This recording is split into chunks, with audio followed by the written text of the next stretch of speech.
and in HD. This is ABC 7 News at 11 on your side.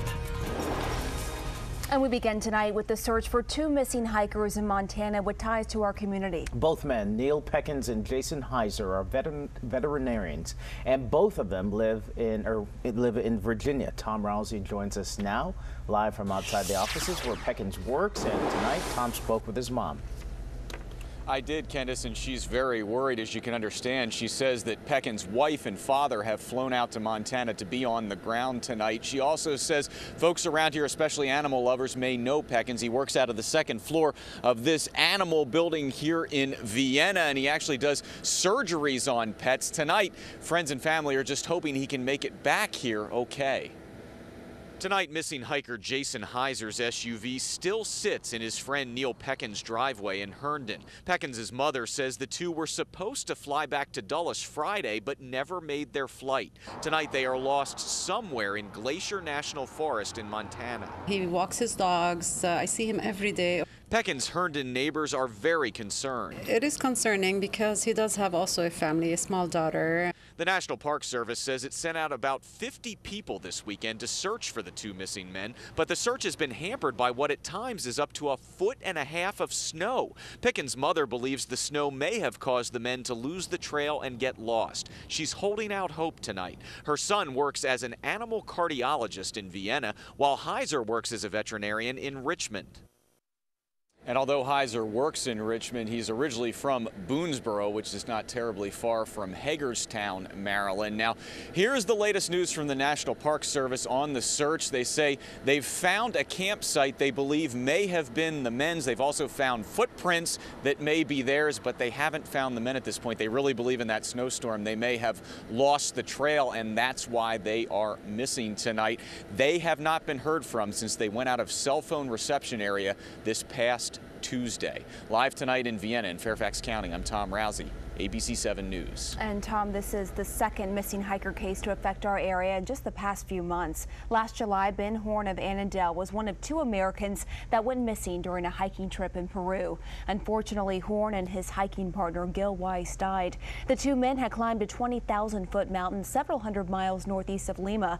Friends believe the two men fell to their deaths as they climbed back down the mountain. From the White House to the State House in Pennsylvania, many are remembering the life of former U.S. Senator Arlen Specter tonight. The 82-year-old died this morning at his home in Philadelphia from complications of non-Hodgkin's lymphoma. Specter's political career spanned decades. For most of his 30 years in the Senate, he was a Republican, but he supported President Obama's stimulus bill in 2009 and lost the support of his party. That's when he became a Democrat. I admired the fact that he just never gave up, and he fought to find the center ground. Never a hint of scandal. And he always said what he wanted. He was a great politician.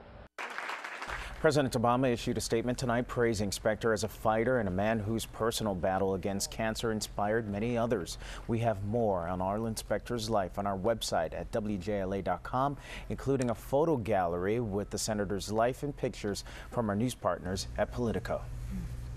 With the clock ticking down towards Tuesday's presidential debate, aides to President Obama are promising the president will be more aggressive when he faces off against Republican challenger Mitt Romney. Polls show Romney was the clear winner in the first debate. Both men spent time today preparing for the next round. The president is in Williamsburg, Virginia, and Romney is holding his debate preps in Massachusetts. And a reminder for you, be sure to stay with ABC 7 for complete coverage of the second presidential debate. We'll be bringing it to you live on Tuesday starting at 9 p.m.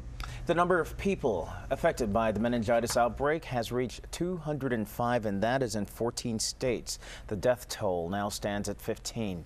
There was a 15th case reported in Maryland yesterday. Several people in Virginia have also been impacted. The outbreak has been linked to steroid shots that are used for back pain and made by a specialty pharmacy in Massachusetts. The medication has been recalled. Two men are in custody tonight following a deadly shooting at a house party in Pasadena, Maryland. Anne Arundel County Police arrested Ronald McLeod and Daniel Savage. They are charged with killing Matthew Morrow and wounding another man who was standing outside a house on Outing Avenue early yesterday morning. Police are still investigating the shooting and asking any witnesses to come forward. 3 different fires all in our area over the last 24 hours, and now one woman is in the hospital and dozens of others are without their home. The fires all happened in Maryland. And in one case at an apartment complex in Brentwood, it's believed that a space heater is to blame. ABC 7's Jay Korf joins us live from outside that complex. Jay. Well, Candace, crews just wrapped up boarding up some windows here at this apartment complex, this building rather, that was nearly destroyed, and patching the roof. And if not for a couple of good Samaritans, we could have had loss of life here. I just heard something go boom. What erupted Sunday morning inside a Brentwood, Maryland apartment ripped apart a building and shattered the lives of residents. She lost all her stuff. Who did not have a lot to start with. Yeah, everybody here's struggling. The economy's in crisis and everything else. We're all just struggling American families. It's just, it's not fun. Anthony Amaro rushed his girlfriend and children to safety moments after seeing smoke and flames pour from a neighbor's window. I kicked the door in, and the fire was started on the couch on the far wall. But he says the fire extinguisher did not work. Tried to spray the fire extinguisher didn't work. At that point, threw the fire extinguisher down, set off the fire alarm, and then just started banging on doors to get people out of the building. Investigators believe an unattended space heater in that second floor unit ignited something combustible. I saw the second floor apartment right there blazing. Passerby Timmy Eason, along with Amaro, banged on doors, alerting families to escape. He's the first hero responder, I'm the second. Despite the destruction, everyone got out alive, to the relief of dozens of displaced residents and a Good Samaritan who helped them out of harm's way.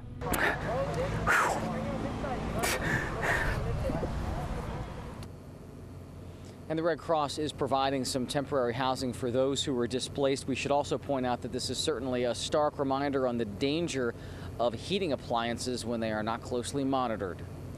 We are live in Prince George's County. Jay Korf, ABC 7 News. All right, Jay, thank you for the latest there. Well, we sure did get a break from the much cooler weather today, but there are some more changes ahead. Yeah, you might want to keep that umbrella handy. Let's get our first look at the forecast with meteorologist Steve Rudin. Hi, Steve. Hi, absolutely. As you head out the door tomorrow morning, you're going to want to make sure you have an umbrella in hand because more than likely you will need it at some point tomorrow morning or afternoon. Look at our satellite and radar. Not a whole lot going on, just a few showers popping up across extreme western Maryland and Garrett County. But the big story that will arrive tomorrow in the form of a cold front that may even bring a chance for some strong to severe thunderstorms across southern Maryland and the Delmarva. Waking up tomorrow morning, the sunrise getting later at 7:18. Lots of clouds, showers from west to east. We will be looking at those showers and thunderstorms, but behind it, a push of cooler, drier air. How long will it last? Full details in the timeline coming up in just a few minutes. Candace? All right, Steve, thank you. Well, to say that RG3 put on a show today at FedEx Field, well, that is just to put it completely mildly. Yeah, what a performance. He was cleared to play this week after suffering a concussion last week, and boy, did he not miss a beat today. Britt, tell us about this. No, he did not. He has celebrities all over tweeting about him. Of course, Kevin Durant from this area, Wale. I mean, he's impressive. He's breaking records every week. He's made it if Wale is tweeting about it. I know, right? Well, not only did RG3 set a franchise record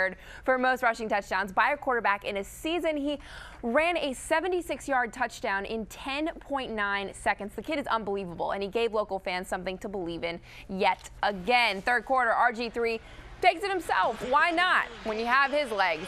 Goes into the end zone, sets that franchise record I told you about with touchdown number 5. But he was not done, because here you go. The moment that shocked everyone. It was 3rd and 6. And he is gone, even high-stepping, and he ran the last 40 in 4 seconds. The Redskins win it 38-26. Took off running and got to the sideline, thought about running out of bounds because everyone's been telling me that lately. And then, you know, you know in certain situations, and I felt like I had the guy outflanked, and I just took off running. And the rest is history. RG3 wasn't the only star of the show. The Skins had 3 defensive turnovers, and we'll tell you more about it in sports. You look like Usain Bolt there. Yes, you did. I know, All right? Great. Thank you, Britt. A record-breaking jump, 25 miles above the earth. We're going to show you the breathtaking first step and how the guy's doing tonight after this death-defying jump. Plus, the 3-day Susan G. Komen race has come to an end. We'll tell you how much money was raised coming up on ABC 7 News at 11. Stay. Well, this no doubt captivated a lot of people today. Felix Baumgartner has become the first skydiver to break the speed of sound. This after jumping from a capsule 24 miles above the Earth. According to officials, he reached a maximum speed of 833.9 miles per hour. No one has ever reached that speed wearing only a high-tech suit. While there was a moment during the journey he considered pulling his chute cord, he decided to go for the record. Shortly after the jump, Baumgartner talked about what it was like on the way down. I had a lot of pressure in my head, but I didn't feel like I'm passing out.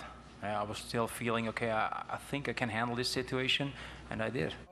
And by the way, it was 9 minutes on the way down. Baumgartner is originally from Austria. He's 43 years old and a former military parachutist. Man, it was great watching that for 2.5 hours today. So cool. Well, the first man to fly faster than the speed of sound, made noise of his own today. Chuck Yeager took off in the backseat of an F-15 Eagle from Nellis Air Force Base in Las Vegas and broke the sound barrier some 30,000 feet above the Mojave Desert. Yeager, now 89 years old, did the same thing on this day back in 1947 in a Bell X-1. I'm sure those are still flying somewhere. All right, a warm up today, but the possibility of rain in the forecast.